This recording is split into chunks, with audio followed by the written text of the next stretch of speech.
जय हिंद दोस्तों, स्वागत है आपका एक बार फिर आपके अपने YouTube channel KRG tuition classes में। पिछली जो वीडियोस थी 5.3 की, उसमें अपन ने 11 तक के क्वेश्चन कर लिए थे। आज अपन जो आगे के क्वेश्चन है वो करेंगे। ठीक है, आपका जो रेस्पॉन्स है वो बहुत ही अच्छा रहा है। आपके इतने प्यार और सपोर्ट के लिए बहुत बहुत धन्यवाद। ऐसे ही चैनल की ओर बने रहिए और ऐसे ही वीडियोस को लाइक शेयर सब्सक्राइब जो भी चैनल से आपको बनता है वो करते रहिए, क्योंकि आपसे ही हम हैं, हमसे आप नहीं हो। तो आप हमारे साथ रहोगे तो हम वीडियोज और दुनिया भर की वीडियोस देते रहेंगे, बहुत सारी वीडियोस बनाते रहेंगे, अन्य कोर्स की बनाते रहेंगे। तो आज की वीडियो अपन शुरू कर रहे हैं। क्वेश्चन नंबर 12 बोर्ड पे लिख रखा है, 13 बोर्ड पे लिख रखा है। उससे पहले आपका काम जो है वो करते रहिए, वीडियो को फैला दो, जितना भी आपसे बनता है, आपके दोस्त जितने भी हैं सबके पास वीडियो को शेयर कर दो। एक चीज़ ध्यान रखना कि वीडियो को जब भी आप देखो तो जितना आपसे बने ज़्यादा देखा करो, कम देखते हो तो उसका लॉस हमें होता है। तो आप वीडियो को पूरा देखा करो, जो भी क्वेश्चन समझ में ना आए उसको लेके कमेंट कर दिया करो। और फिर भी अगर आपको सोल्यूशन नहीं मिल रहा है तो आप डायरेक्ट मैसेज भी कर सकते हैं। मेरी फेसबुक आईडी का लिंक, पेज का link, Twitter account, Insta account सब आपको नीचे मिल जाते हैं। देखो क्वेश्चन नंबर 12 क्या कह रहा है। इसमें कह रहा है कि ऐसे प्रथम 40 धन पूर्णांकों का योग ज्ञात कीजिए जो 6 से विभाज्य हैं। ठीक है, 6 से विभाज्य जो अंक होंगे,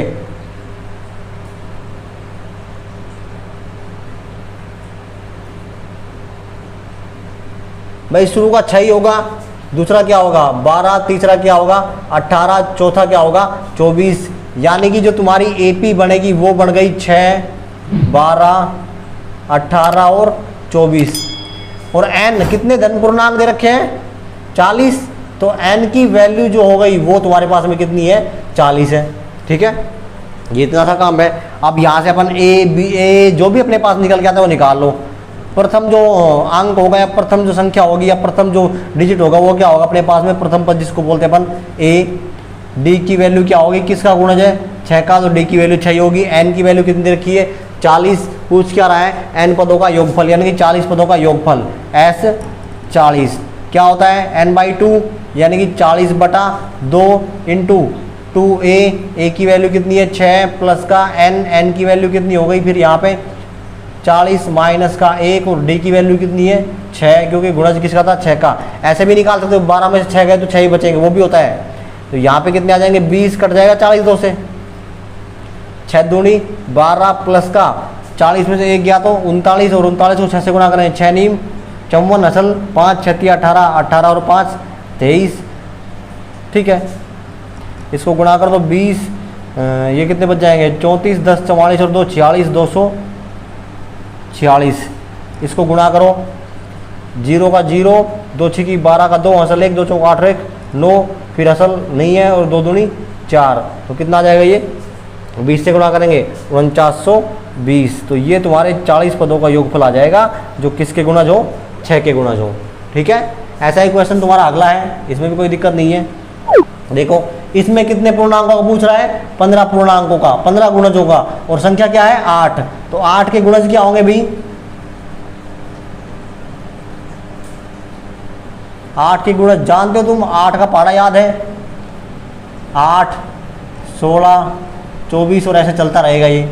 और कितने अंक की पूछ रहा है 15 गुणजों की, तो n की वैल्यू कितनी कह रहा है क्वेश्चन में अपन को 15। ठीक है, a की वैल्यू क्या हो जाएगी यहाँ से 8, प्रथम पद क्या है तुम्हारा 8। डी की वैल्यू क्या हो जाएगी जैसा अपन ने पिछले में किया था, किसके गुणज है 8 के, तो डी की वैल्यू क्या हो जाएगी 8। एन की वैल्यू कितनी है 15, वही तुम्हारा एस एन, तो एस 15 n/2 यानी कि 15/2 2a यानी कि 8 और प्लस का n 15 माइनस 1, और डी की वैल्यू भी क्या आई है 8। तो ये तो रहेगा 15/2 कटेगा नहीं, 8 दूनी 16 प्लस 15 में से 1 गया तो 14, और 14 8 112, ये आ जाएगा 15/2 गुणा 12 और 10 22 और 6 28 128। काट दो इसको, ये कट जाएगा 2 6 की 12, 2 चौक 8 और 15 चौक 60 असल 6, 15 6 की 90 और 6 96। तो एस 15 जो आएंगे यानी कि 15 पदों का जो योगफल आएगा वो कितना आ जाएगा 960। ठीक है, तो ये तुम्हारा क्वेश्चन है कौन सा 12वां और 13वां। देखो भाई क्वेश्चन नंबर 14 और 15 दोनों ही है। 14वें में कह रहा है कि 0 से 50 के बीच की विषम संख्याओं का योग ज्ञात कीजिए। ठीक है, आंसर देख लो इसका। एपी क्या बढ़ेगी, या 0 से 50 के बीच की विषम संख्याएं,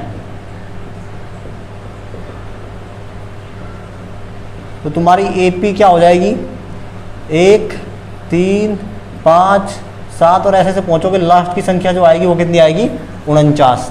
ठीक है, अब यहाँ से क्या क्या मिल सकता है, एक तो प्रथम पद ए, वो कितना है 1, 49 को अपन क्या बोलते हैं एल, वो कितना हो गया 49, अंतिम पद हो गया। तीसरा आता है डी, डी कितना आएगा 2। क्या निकालना है हमें, एन पदों का योगफल। ठीक है, उससे पहले अपने पास में एन की वैल्यू नहीं है, तो पहले एन की वैल्यू निकालो। ठीक है, एन की वैल्यू निकालेंगे तो क्या आएगा, A N is equal to A plus का N minus 1 into D. A N की वैल्यू कितनी है 49, ए की वैल्यू कितनी है 1 प्लस एन की वैल्यू चाहिए -1 और डी की वैल्यू कितनी आई है 2, तो ये आ जाएगा 49 इंटू 1 प्लस का, ये अंदर आएगा तो 2n और माइनस का 2, 1 घट जाएगा और 1 को इधर लाओगे तो किसका हो जाएगा, माइनस का बचेगा, इधर तो किसका हो जाएगा प्लस का, और यहाँ बच जाएगा 2n और n की वैल्यू निकालोगे कितनी आ जाएगी 25। अब हमें निकालना है S25, S25/2 into A plus L लगाएंगे, क्योंकि ए की वैल्यू भी है और एल की वैल्यू भी है, तो ए की वैल्यू 1, एल की वैल्यू कितनी है 49। काट दो इसको, तो ये आ जाएगा 25 गुणा 50 और इसके बटा में क्या था 2, ये कट जाएगा 25। तो एस 25 का जो मान आएगा, 25 का स्क्वायर कितना होता है 625, तो एस 25 की वैल्यू कितनी आ जाएगी 625 आ जाएगी। यहाँ से मैं डायरेक्ट कर रहा हूँ, कभी आप सोचो कि कर क्या रहे हैं, ये अगर समझ में नहीं आ रहा तो बेसिक वीडियो जाकर देख लो, उस बेसिक वीडियोज में मैंने समझा रखे हैं। ठीक है, तो यहाँ अपन जब अपने पास में, मैं दोबारा बताता हूँ, जो अपने पास में ए बी हो, एन बी हो और ए एन या फिर एल बी हो, तो फिर अपन एस एन का फॉर्मूला ये यूज करते हैं n/2 इंटू ए प्लस का एल। ठीक है, ये यूज करते हैं। अगला क्वेश्चन देखो 15वां, इसमें कह रहा है कि एक ठेकेदार काम करता है या निर्माण कार्य से संबंधित किसी ठेके में एक निश्चित तिथि के बाद कार्य विलंब से पूरा करने के लिए जुर्माना लगाने का प्रावधान इस प्रकार है कि पहले दिन के लिए 200 रुपए, दूसरे दिन के लिए 250 रुपए, तीसरे दिन के लिए 300 रुपए इत्यादि, अर्थात प्रत्येक उत्तरोत्तर दिन यानी कि आने वाले दिन में जो जुर्माना है उससे ठीक पहले वाले दिन का कितना बढ़ जाता है 50 रुपए। एक ठेकेदार को जुर्माने के लिए कितने रुपए की राशि अदा करनी पड़ेगी यदि वह इस कार्य को 30 दिन तक का विलंब कर देता है। कहने का मतलब यह है कि एक ठेका किसी को दिया गया, उस ठेके में टाइम रखा गया है कि भाई ये जो कार्य है ये इतने टाइम पीरियड में पूरा हो जाना चाहिए। अगर इतने टाइम पीरियड में पूरा नहीं हुआ तो फिर डे बाय डे का जो जुर्माना है वो लगेगा। तो फर्स्ट डे का 200 रुपए, फिर दूसरे का 250, तीसरे का 300, मतलब हर अगले दिन में 50 रुपए बढ़ते चले जाते हैं। और फिर कह रहा है क्वेश्चन लास्ट में कि एक ठेकेदार जो है ना इतना लापरवाह है वो कि उसने इस काम को 30 दिन तक लेट कर दिया, तो बताओ उसको कितनी राशि चुकानी पड़ेगी। ठीक है, देखो एपी क्या बनेगी तुम्हारी, शुरू का कितना है 200, दूसरा कितना है 250 और तीसरा कितना है 300, ये तुम्हारी एपी है। ठीक है, एन की वैल्यू तुम्हें क्वेश्चन में दे रखी, कितने दिन तक लेट करता है वो 30 दिन तक। ए की वैल्यू क्या आ जाएगी यहां से 200 रुपए और डी की वैल्यू क्या आ जाएगी यहां से 50 रुपए। सबको पता है 50 का डिफरेंट दे रहा है, तो एस एन की वैल्यू चाहिए 30 दिनों में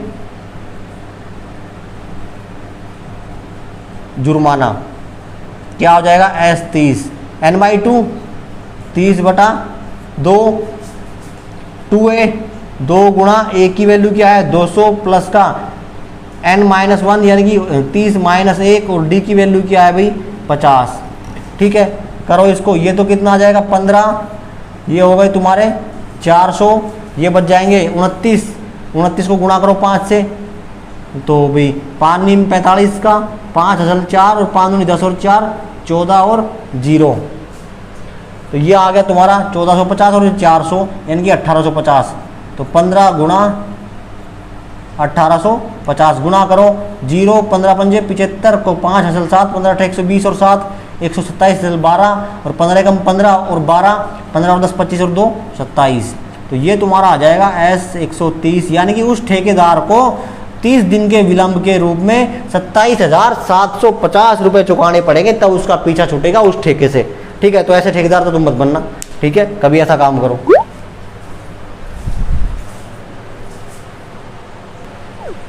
देखो भाई 16वें क्वेश्चन में कह रहा है कि यदि किसी स्कूल के विद्यार्थियों को उनके समग्र शैक्षणिक या शैक्षिक प्रदर्शन के लिए 7 नगद पुरस्कार देने के लिए 700 रुपए की राशि रखी गई है, यदि प्रत्येक पुरस्कार अपने से ठीक पहले वाले का 20 रुपए कम है, तो बताओ प्रत्येक पुरस्कार की वैल्यू क्या होगी, मान कितना होगा, यानी कि प्रत्येक पुरस्कार कितने कितने रुपए का हम देंगे। देखो टोटल पुरस्कार कितने, पहले तो वो देख लो।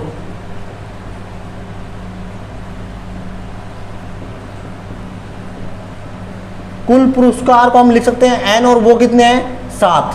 ठीक है, और कुल राशि कितनी है 7, यानी कि SN की राशि कितनी है, कुल राशि इसको हम बोल सकते हैं SN, और ये कितना है 700।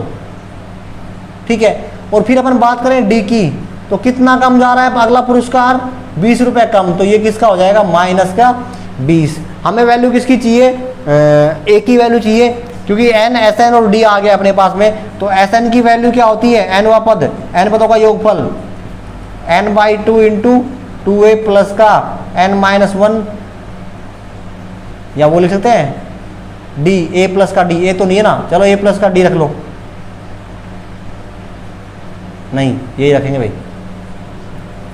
वो a प्लस का L तब रखते हैं जब अपने पास L हो, L नहीं है अपने पास में। ठीक, तो S n की वैल्यू 7, फिर यहाँ n की वैल्यू 7/2, 2a की वैल्यू नहीं है अपने पास में, फिर n की वैल्यू 7 माइनस 1, और फिर d की वैल्यू क्या है माइनस के 20। वैल्यू रखो, सोल्व करो, 7/2, 2a 20 छक्के कितने हो जाएंगे ये 120।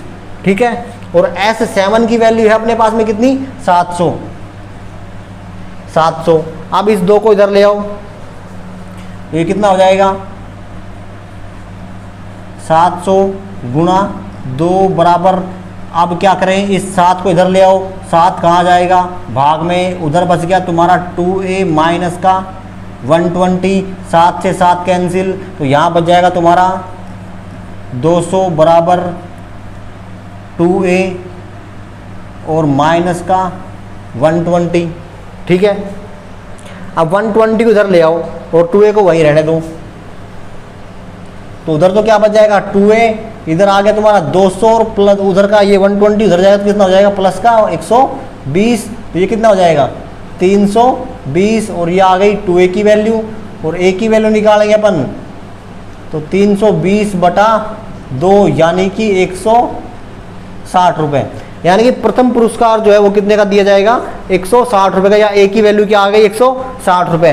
अब अगर a की वैल्यू आ गई, a2 की वैल्यू निकाले तो क्या आएगा भाई अपने पास में a प्लस का d, तो क्या आ जाएगा a प्लस d की वैल्यू क्या है माइनस का 20, और a की वैल्यू क्या आई तुम्हारी 160, तो 160 माइनस का 20 कितने हो जाएंगे 140। इसी प्रकार लिख सकते तुम A3 क्या आ जाएगा a प्लस का 2d, तो a की वैल्यू क्या है 160 माइनस का 2d यानी कि 40, और ये कितना आ जाएगा 120। A4 की वैल्यू ज्ञात करो तो क्या आ जाएगा a प्लस का 3d यानी कि 160 माइनस का 60 यानी कि 100। A5 की निकालो तो a प्लस का 4d यानी कि 160 माइनस का 80 इक्वल टू सिर्फ 80। फिर आ जाएगा A6 यानी कि a प्लस का 5d 160 माइनस का 100 यानी कि सिर्फ 60, और फिर आ जाएगा लास्ट A7 तो a प्लस का 6d तो 160 माइनस का 120, ये आ जाएगा कितना 40। तो ये तुम्हारे पुरस्कार आ जाएंगे। ठीक है, पहला पुरस्कार कितने का होगा, A1 की वैल्यू कितनी है भाई 160, दूसरा क्या है 140 का, तीसरा 120 का, 100, 80, 60 और 40। तो ये तुम्हारा कौन सा क्वेश्चन था 16वां। ठीक है,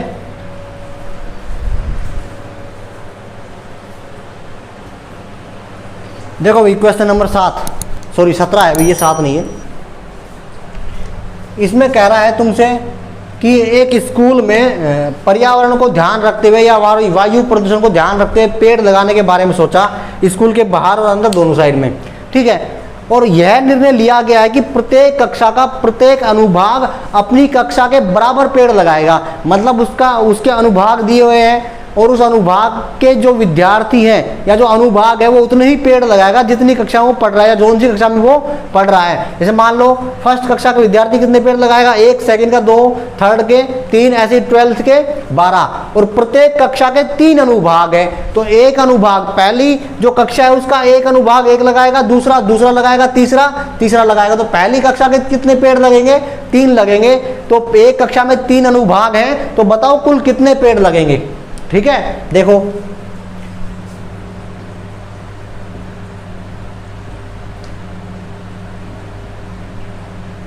कक्षा फर्स्ट के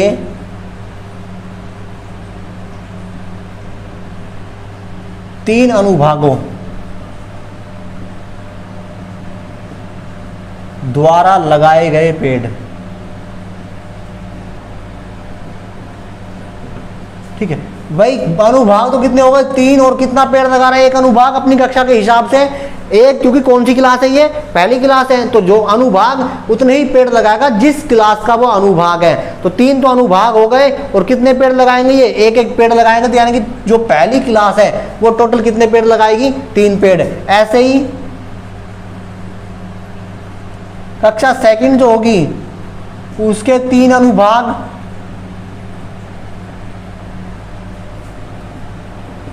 द्वारा लगाए गए पेड़,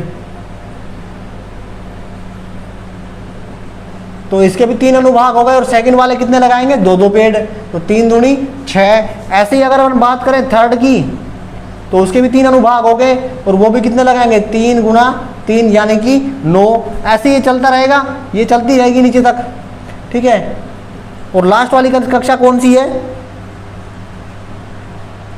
कक्षा 12।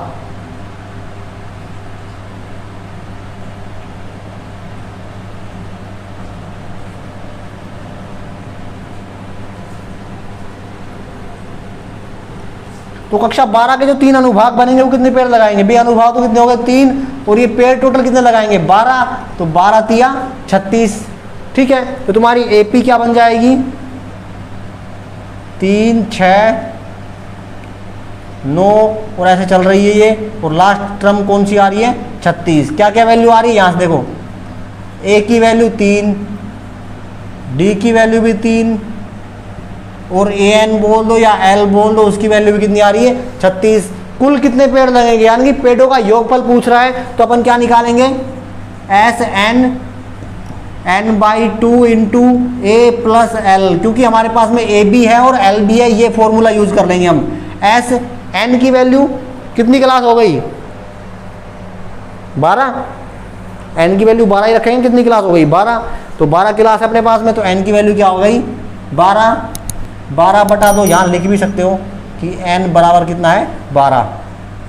तो a की वैल्यू कितनी है, 3, l की वैल्यू कितनी है, 36, ये कट जाएगा, यहाँ पे तुम्हारा आ गया 6 और ये आ गया 36 और 3 39, तो 6 9 54, और 6 3 18 और 5 23। तो टोटल जो पेड़ लगेंगे वो कितने लग जाएंगे, 234। 6 9 54 असल 5, 6 3 18 और 5 23, ठीक है। तो टोटल पेड़ जो लग जाएंगे 234 पेड़ लग जाएंगे उस स्कूल के अंदर, ठीक है।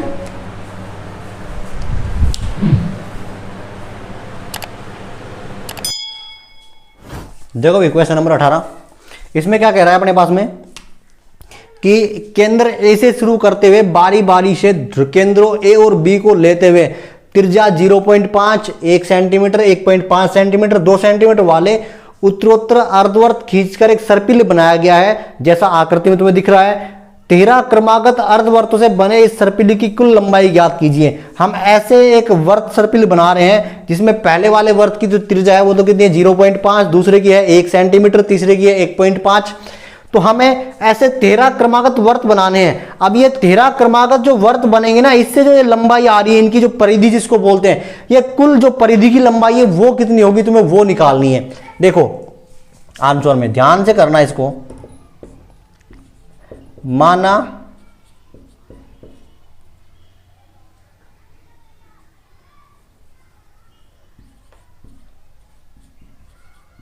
अर्धवृत्तों की लंबाई L1, L2, L3, L4 है तथा इनकी त्रिज्या क्रमशः क्या क्या है, 0.5 सेंटीमीटर, 1.0 सेंटीमीटर, फिर 1.5 सेमी, 2.0 सेमी है। ठीक है, अब तुम्हें क्या करना है कि इनकी लंबाई निकालनी है। और लंबाई कैसे आएगी, हम बात कर रहे हैं L1 की। L1 लंबाई है, L1 कैसे आएगा भाई, परिधि का फॉर्मूला क्या होता है 2 पाई और R, और ये अर्धवर्त है तो अर्धवर्त करोगे तो क्या आ जाएगा बटा 2 यानी कि पाई R। ठीक है, तो L1 की वैल्यू आ गई पाई R, 1 बोल दो इसको R1, L2 की निकालोगे पाई R2, L3 की निकालोगे पाई R3। तो यहां कितना आ जाएगा, पाई को पाई रहने दो, R1 की वैल्यू कितनी है 0.5 और पाई, इसको अपन क्या लिखते हैं 1/2 पाई सेंटीमीटर, इसको दे दो समीकरण नंबर 1। इसी प्रकार L2 की निकालोगे तो क्या आ जाएगा पाई R2, L2 कितनी है तुम्हारी, L2 कितना है 1, तो पाई इंटू 1, इसको अपन बोल दें पाई। अब इसको इसके अकॉर्डिंग रखेंगे तो इसको हम बोल रहे हैं 2 इंटू पाई बाई 2 सेंटीमीटर, हम बटा 2 रखेंगे सबका। ठीक है, L3 की निकालेंगे तो क्या आ जाएगा पाई R3, तो पाई L3 की वैल्यू कितनी है 1.5, तो ये आ जाएगा 1.5 और पाई, और इसको हम लिख सकते हैं 3/2 पाई सेंटीमीटर। ठीक है, और ऐसे ही लास्ट में किसका आएगा तेरह वाली का, तो ये चलता रहेगा, तो क्या आ जाएगा L13, तो ये आ जाएगा पाई R13, और यहां पे आ जाएगा पाई, और R13 की वैल्यू होगी कुछ अपने पास में, होगी नहीं होगी कुछ भी, तो फिर अपन यहां पे इसको देख के लिखते हैं। इसकी L3 की आई 3/2, तो L13 की क्या आ जाएगी 13/2 पाई सेंटीमीटर, इसको दे दो इक्वेशन नंबर 4। अब हमें तो क्या करना है कि इन सब का योग चाहिए, तो क्या आ जाएगा, अब देखो तुम्हारे पास में ए की वैल्यू क्या आ गई, एपी तो बन रहा है ना तुम्हारे पास में, ये एपी तो है ये पाई/2, 2 पाई/2, 3 पाई/2, और ऐसे ही लास्ट में क्या आ रहा है 13 पाई/2। ठीक है, तो ए की वैल्यू तो होगी अपने पास में पाई/2। ठीक है, फिर डी की वैल्यू भी कितनी आ रही है अपने पास में पाई/2, एन की वैल्यू कितनी है 13। ठीक, अब हमें निकालना है क्या एसएन, एसएन निकालो, एसएन क्या आएगा, एसएन तुम्हारा आ जाएगा n/2 इंटू, अब यहां पे क्या आता है, या तो बोल दो a प्लस का l बोल सकते हैं, या फिर L1, L2, L3 ये सारा आएगा। देखो एक मिनट रुको,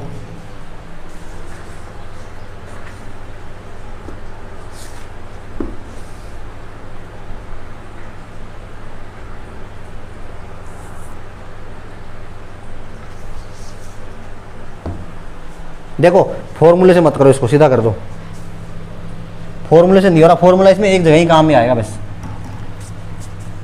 देखो अपन क्या कर रहे हैं पाई/2 प्लस 2 पाई/2 प्लस 3 पाई/2 ऐसे चल रहा है, और लास्ट में प्लस आ रहा है 13 पाई/2। यहां से अगर पाई/2 कॉमन ले अपन, पाई/2 अपन ने कॉमन निकाले, यहां बच जाएगा 1, यहाँ बच जाएगा 2, यहाँ बच गया 3, और ऐसे लास्ट में क्या बच जाएगा 13। यहाँ से इस फॉर्मूला सेट हो रहा है। देखो क्या आया π/2 और यहाँ बच गया 1 + 2 + 3 ++++ और लास्ट में क्या आ रहा है 13। अगर इन 13 पदों का योगफल हम लिख दें तो ये वैल्यू आ जाएगी सीधी। देखो क्या आएगा, इन 13 पदों की बात कर रहे हैं अब हम।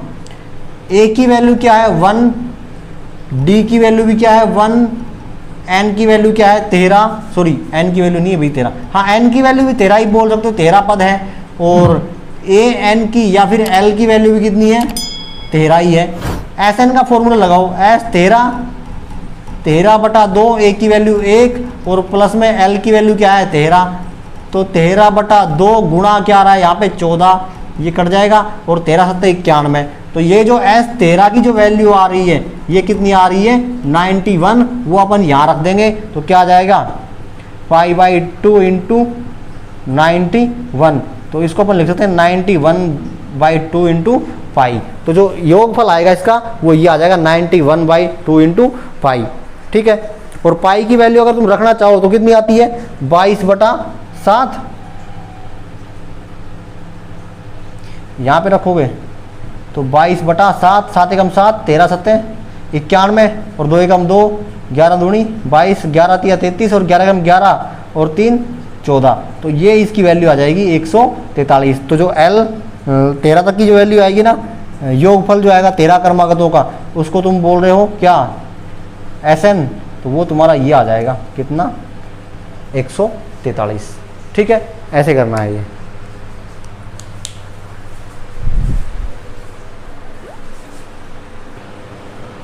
देखो भाई क्वेश्चन नंबर 19 बड़ा अच्छा क्वेश्चन है। इसमें कह रहा है कि 200 लट्ठों को ढेरी के रूप में इस प्रकार रखा जाता है कि सबसे नीचे वाली पंक्ति में जो लट्ठ रखे गए ना वो 20 है, उससे ऊपर वाले में कितने हैं 19 और उससे ऊपर वाले में कितने 18 इत्यादि इसी प्रकार रखे गए हैं। 200 लट्ठे कितनी पंक्ति में रखे जा सकते हैं, रखे गए हैं, तथा सबसे ऊपरी पंक्ति में कितने लट्ठे हैं, ठीक है। क्वेश्चन समझ लो, ऐसे तुमने लट्ठ जता रखे हैं ऐसे, ठीक है, और सबसे नीचे वाली जो है ना उसमें 20 ऐसे, फिर इसके ऊपर रखी गई है, उसमें तुम्हारे पास में 19 ऐसे, फिर इसके ऊपर भी रखे गए हैं लट्ठ, उसमें कितने हैं 18, ठीक है।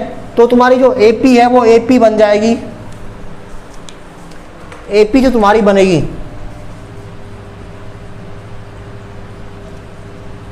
AP बन जाएगी तुम्हारी 20 19 18, ठीक है। और तुम्हें कितने लट्ठे तुम्हारे 200, उसको हम बोल सकते हैं Sn और वो कितना है 200, तो A की वैल्यू कितनी हो जाएगी 20, ठीक है भाई। A की वैल्यू हम यहाँ से क्या बोल सकते हैं 20 बोल सकते हैं। D की वैल्यू क्या आ जाएगी, D की वैल्यू 19 में से 20 गए तो -1, N हमें निकालना है और Sn क्वेश्चन में दे रखा है, ठीक है। Sn वाले फॉर्मूला में आ जाओ, क्या होता है Sn = n/2 × 2a प्लस का n माइनस का 1 × d। Sn की वैल्यू है नहीं अपने पास में, लेकिन Sn की वैल्यू है कितनी 200, n की वैल्यू हमें निकालनी है /2, 2a की वैल्यू कितनी है 20 प्लस का n की वैल्यू नहीं है -1 और d की वैल्यू कितनी है -1, ठीक है। तो यहाँ तुम्हारा आ गया 200 n/2, ये हो गया तुम्हारा 400 माइनस का n माइनस का 1n और प्लस का 1, इसको इधर ले आओ 2 को, तो ये तुम्हारा हो जाएगा 400, n को अंदर गुणा कर दो 400 और 1 401, अरे 400 नहीं 40 आएंगे भैया,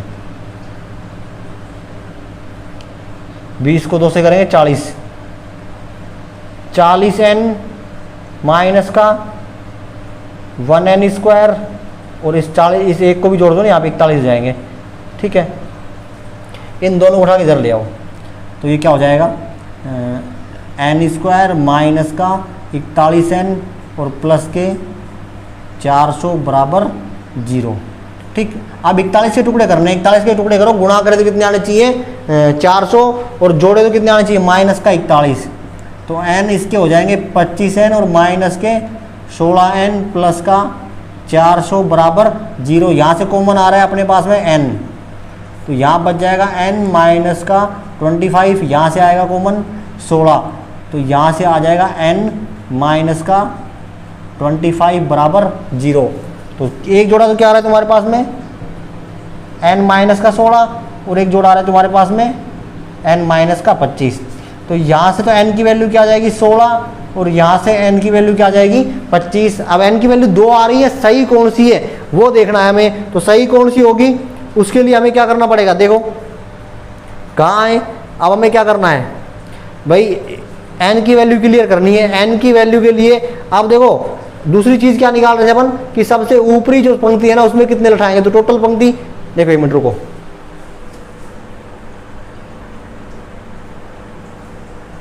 तुम्हें ये दे रखा है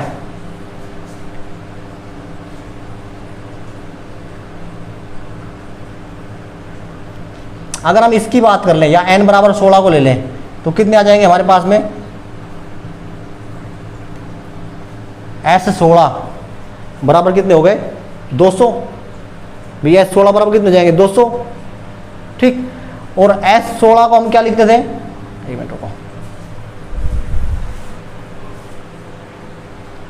देखो अगर हम यहां बोल दें n बराबर हम एक बार ले रहे हैं 16 या एक बार ले रहे हैं हम 25 की बात कर लेते हैं, ठीक है। तो क्या आएगा, ये लिख दिया हमने, मान लो a25। तो a25 की वैल्यू कैसे लिख सकते हैं अपन, a प्लस का 24d। a की वैल्यू कितनी है 20 प्लस 24d की वैल्यू कितनी है माइनस, तो यहां से इसकी वैल्यू कितनी आएगी माइनस के 4। 25वीं जो पंक्ति है उसमें -4, यानी कि -4 अपन लट 25वीं पंक्ति में रख सकते हैं क्या, नहीं रख सकते। तो ये इसका आंसर नहीं होगा। तो दूसरा आंसर क्या आएगा, अब हम करते हैं बात a16 की। a16 में क्या आएगा a प्लस का 15d।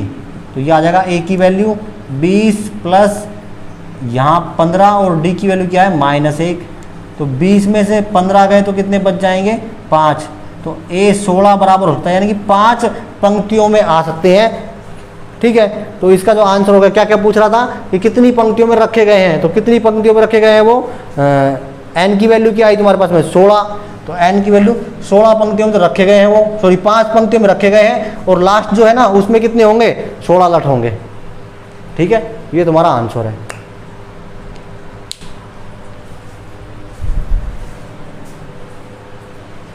देखो भाई n की वैल्यू यहाँ पे ये आ रही है, n की वैल्यू क्या क्लियर की अपन ने 16। तो n की वैल्यू कहाँ से निकाली है ये, तो n की वैल्यू 16 और n की वैल्यू क्या था, n अपन मान रहे पंक्तियों की संख्या को। तो n की वैल्यू 16, तो पंक्तियां कितनी होगी 16 होगी। और a16 में यानी कि 16वीं पंक्ति में कितने लट होंगे 5। तो पंक्ति तो टोटल होंगी 16 और 16वीं पंक्ति जो है ना उसमें कितने लट होंगे 5 लट होंगे, ठीक है। तो ये तुम्हारा क्वेश्चन है, आंसर था इसका।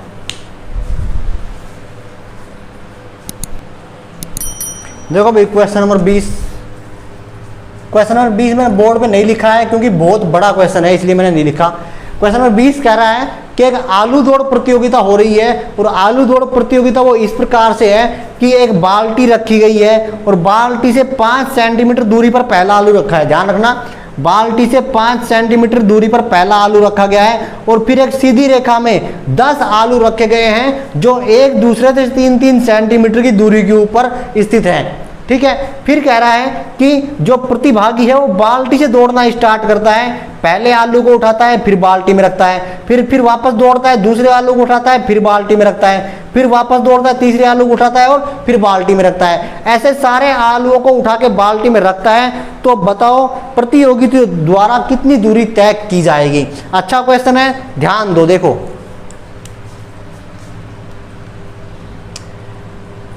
आंसर की बात कर रहे हैं अपन,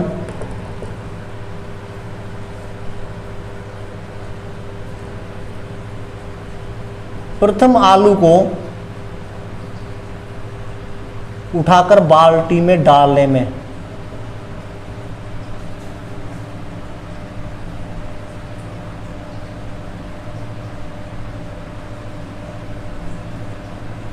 तय दूरी। देखो भाई यहां से चलना स्टार्ट किया, यहां गई और यहां से फिर कहां आई वापस। तो ये दूरी कितनी है 5 सेंटीमीटर। तो उसने 2 बार चली है कितनी 5 सेंटीमीटर, यानी कि 5 सेंटीमीटर की दूरी के ऊपर है क्या 10 सेंटीमीटर, सेंटी है 10 मीटर, मीटर की दूरी के ऊपर है भाई ये। तो ये मीटर में आएगा क्योंकि सेंटीमीटर तो बहुत छोटी होती है, ठीक है। इसी प्रकार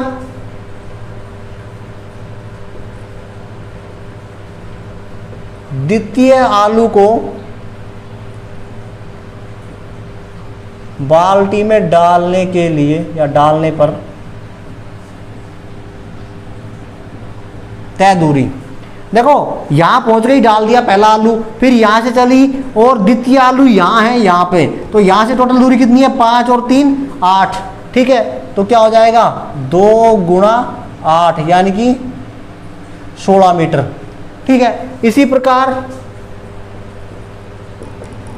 तृतीय आलू को बाल्टी में डालने पर, अब देखो 5 और 3 8, 8 और 3 11, इस आलू को उठाएगी तो उसे 11 मीटर एक साइड चलना पड़ेगा, तो 2 गुणा 11 कितना हो जाएगा 22 मीटर, ठीक है। ये ऐसे ही चलता रहेगा। लास्ट में अपन पहुंच गए, कितने आलू थे अपने पास में 10 आलू, तो 10वें आलू को उठाकर बाल्टी में डालने पर, ठीक है, तो 2 से तो गुणा करेंगे क्योंकि 2 चक्कर लगेंगे, 5 तो ये है, ठीक है, 5 तो ये है प्लस 1 2 3 4 5 6 7 8 9, 9 गुणा क्या कर दे अपन 3, ठीक है। तो क्या आ जाएगा 2 इंटू 9 दिया 27, 27 और 5 32 यानी कि 64 मीटर। तो तुम्हारी एपी जो है वो ये बन गई, पहली कितनी है 10, दूसरी 16, तीसरी 22 और लास्ट क्या है तुम्हारी 64। अब देखो ए की वैल्यू 10, डी की वैल्यू 6, ए एन बोल दो या फिर एल बोल दो, उसकी वैल्यू क्या है 64, और आलू भी कितने अभी एन की वैल्यू भी कितनी हो गई 10, ठीक है। टोटल हमें क्या निकालनी है दूरी निकालनी है यानी कि एस एन। तो एस एन क्या आ जाएगा S N is equal to n/2 into A plus L, ये तुम्हें निकालना है। तो एस एन की वैल्यू 10, 10/2, ए की वैल्यू भी 10 प्लस का एल की वैल्यू कितनी है 64। तो क्या सॉल्यूशन हो जाएगा इसका S10 बराबर 5, ये कट जाएगा ना, 2 एकम 2, 2 पंजे 10 और 64 और 10 74, 5 से गुणा करो, 5 चौका 20 असल 2, 500 तो 35 और 2 37। तो उनको कितनी दूरी तय करनी पड़ेगी 370 मीटर दूरी तय करनी पड़ेगी इन आलुओं को सारों को बाल्टी में डालने के लिए, ठीक है। तो 5.3 तुम्हारी कंप्लीट। आज की इस वीडियो में इतना ही। आपका जो काम है प्लीज़ उस काम को ज़रूर कर दीजिए, क्योंकि हमें आपके उस काम से मोटिवेशन मिलता है, तो हम आगे जाके और भी नई चीज़ें, कुछ नया प्रयोग, कुछ नई तरीके की चीज़ें लेके आएंगे और आपको ज़रूर उनका ज्ञान देते रहेंगे। रेगुलर हमारी वीडियो जब आती रहेंगी, टेंशन मत लीजिए। तो आप हमारे चैनल पे लगातार बने रहिए, लगातार विजिट कीजिए, वीडियो को पूरा देखिए, अच्छा लगेगा, मज़ा आएगा। अगर जो क्वेश्चन में दिक्कत आ रही है उस क्वेश्चन को जाके कमेंट कर दीजिए, मैसेज कर दीजिए, जहाँ भी आपको मौका मिले हम आपको उसका सॉल्यूशन बिल्कुल प्रोवाइड कराएंगे। लेकिन उसके लिए आपका प्यार और सपोर्ट बहुत ज़्यादा ज़रूरी है। तो ठीक है, ऐसे ही आपका प्यार और सपोर्ट बनाए रखिए और ऐसे ही हम आपको भी आपकी जो भी रिक्वायरमेंट है उनको पूर्ति करते रहेंगे। ठीक है, जय हिंद।